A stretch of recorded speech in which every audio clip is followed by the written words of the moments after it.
All right, this shirt has its first loss, 10-1-0. I'll give my thoughts on the game tonight.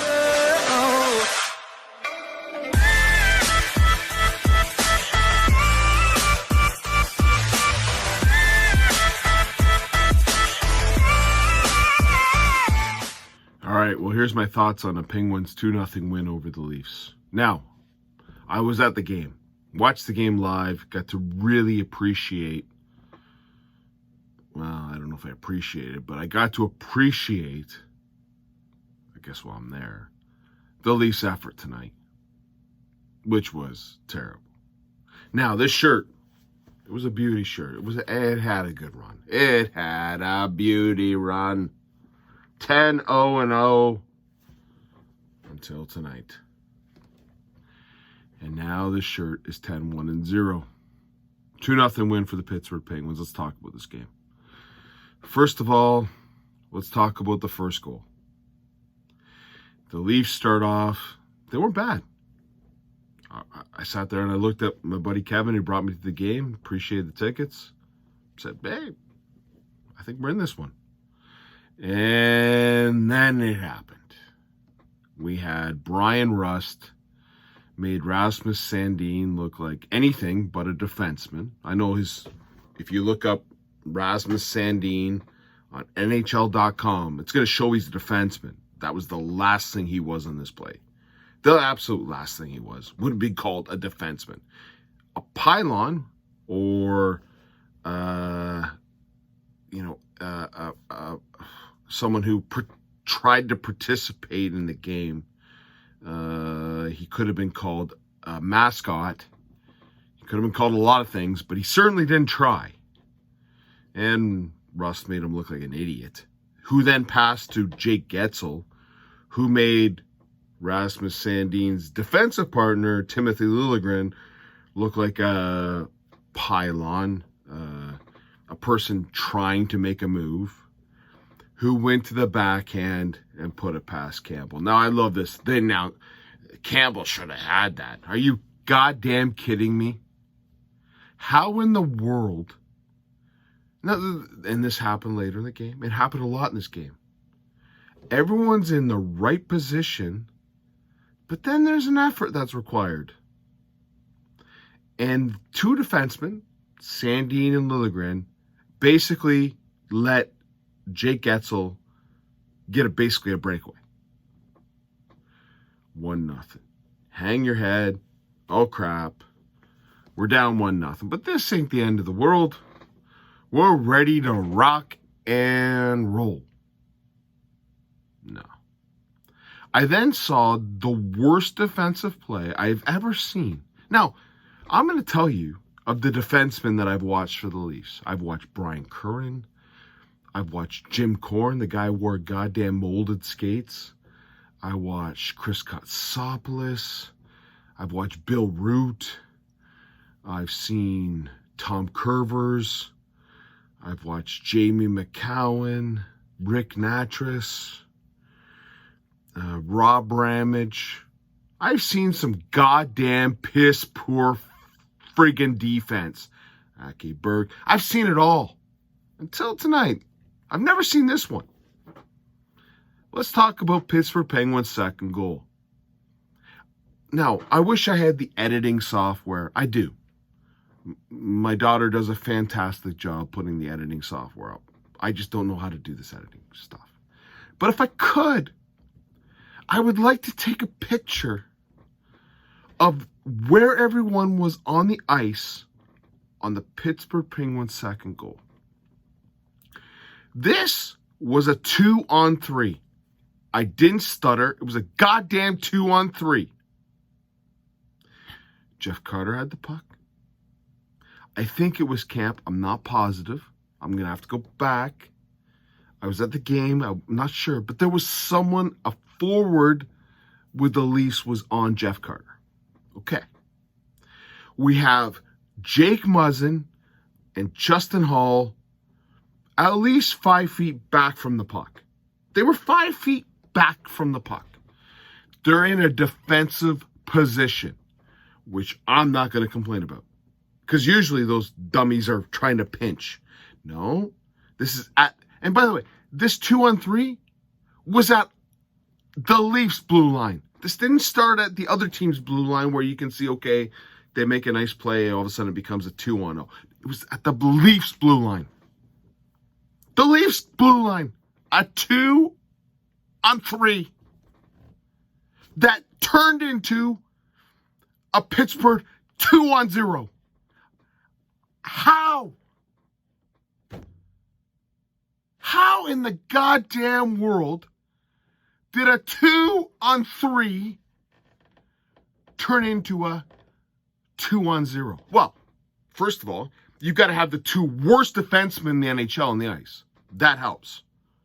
Justin Holl, Jake Muzzin were on the ice.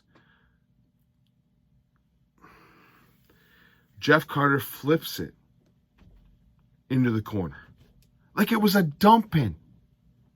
He flips it into the corner like it was a dump in. Of course, Jake Muzzin has the speed of a turtle. I can't think of anything slower than him. I'm going to try to keep this nice because I don't want to get in trouble. But it was slow. It was a slow turn.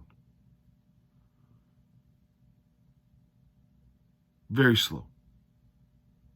Again, I'm trying to keep this politically correct, but I've got some sayings I can't say them. It was a slow turn by Justin Holl. The Pittsburgh forward, and I can't remember who it was, it might have been Kapanen, got behind him. In the meantime, Jeff Carter, the player who flipped it into the zone, blew by Jake Muzzin, who had a 5-foot gap between them. Jake Muzzin put in what was referred to, or what we would call, a lack of effort. Now, I checked the Webster's dictionary for the word I was looking for. The word I was looking for was lackadaisical. Now, let's go into what it means. It means of an action carried out without real interest, feeling, or effort. That's how I would describe that. Jeff Carter blew by Jake Muzzin, who had a 5-foot gap on a flip into the blue line. All he had to do was turn and take 2 strides. No, I couldn't do that. $5.7 million of bullshit. How in the world his teammates look at him in the morning, I have no idea. How does Jack Campbell look at him? All right. You flip it into the zone. Justin Holl gets beat because he got no speed. He's a turtle. Name a turtle. I don't know. Seymour the turtle. I don't care what a turtle. Jack Campbell goes, I got this. He's on a bad angle. Yeah, he beat my defenseman. Should never have happened. But I understand that guy's a terrible defenseman. I got this. I'm going to play the shot. Because there's no way the guy who flipped it in the goddamn zone is going to beat my $5.7 million defenseman to the net when he's got a 5-foot goddamn lead. I'll go back to of an action carried out without real interest, feeling, or effort. It went from a 2-on-3 to a 2-on-0.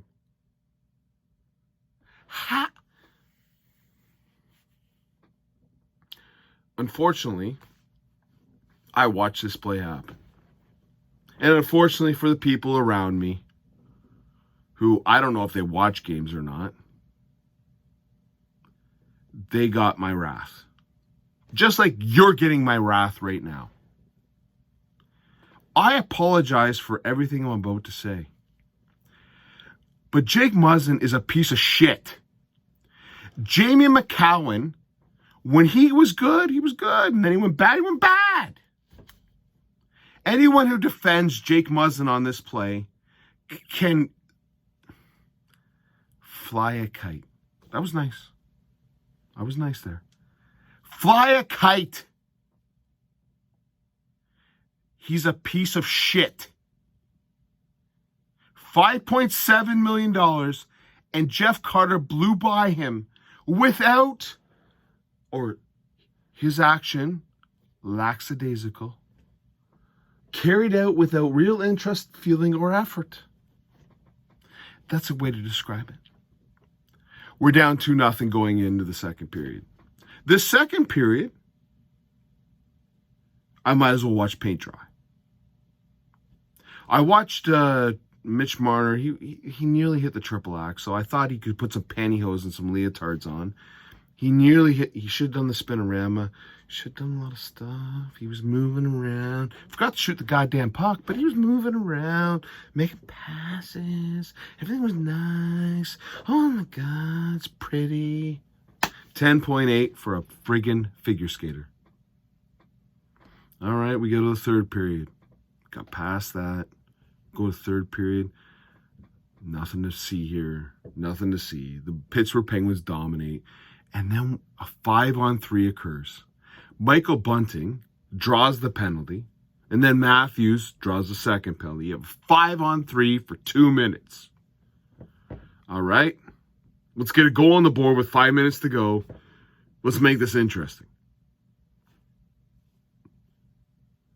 I watched what might be described as the most piss-poor 5-on-3 since the last time the Leafs had a piss-poor 5-on-3. No effort. Sorry, the 5-on-3 was lackadaisical. Or let me give you the Webster's definition. Carried out without real interest, feeling, or effort. The whole goddamn game. Terrible effort. This is, I know they've won 5 in a row. Oh, Bill, you're being too mean. You've heard me every time. This defense is disgusting. It's an absolute disgusting defense. Disgusting. How in the world do you have a 2-on-3 be a 2-on-0? I can't get past that. But Jack Campbell made sure this game wasn't 5-0, 6-0. Did Tristan Jarry make a save? I know they hit some posts. Oh. Did he make a real big? He made one big save off number 69, Nick Ritchie, who probably got to the dressing room first and got the beer after the game. Made sure he got the beer after the game. This is exactly what I'm sorry. 2 things need to happen. Mitch Marner needs to not play with Auston Matthews. Any one of my videos, you'll hear this. William Nylander is a better player than Mitch Marner. And anyone who debates that point, I know doesn't watch a game. I said it, and I'll say it again. William Nylander is a better player than Mitch Marner. If you want a friggin' point for that, put them in the middle of the net and ask one of them to shoot. Tell me who you want shooting. You want Mitch? You want Mitch shooting, or do you want Nylander shooting? Who's better with the puck on their stick? Nylander or Marner? If you say Marner, I'm going to ask you to show me in the game tonight where he made the most atrocious passes and he panicked with the puck and he handed the puck over. Then watch Nylander with the puck. Who's the better passer? Nylander or Marner? You tell me. Who made the passes tonight? Who made the passes last game to Matthews when he scored? Tell you it wasn't starting with an M and ended with an M. Mitch Marner, M&M. It was William Nylander. This team is in trouble. I don't care what the record is.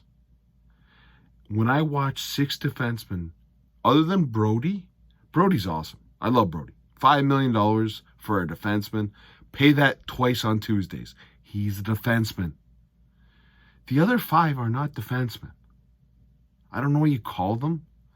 They're not defensemen. Riley's a rover, forward. At least with Riley, when he makes a mistake in the other end, he can get back. Anyways, it is what it is. It's 10-1. They play the Islanders tomorrow. I guess I'm going to have to change the shirt. I hope everyone enjoyed the video. I'd tell you some bullshit about subscribing or whatever, following or make your comments. I don't give a shit. Do whatever you want to do. Hopefully you enjoyed the video. I'll talk to you on tomorrow. Hopefully we don't have a 2-on-3 turn and 2-on-0. Again, first time I ever saw that. Cheers.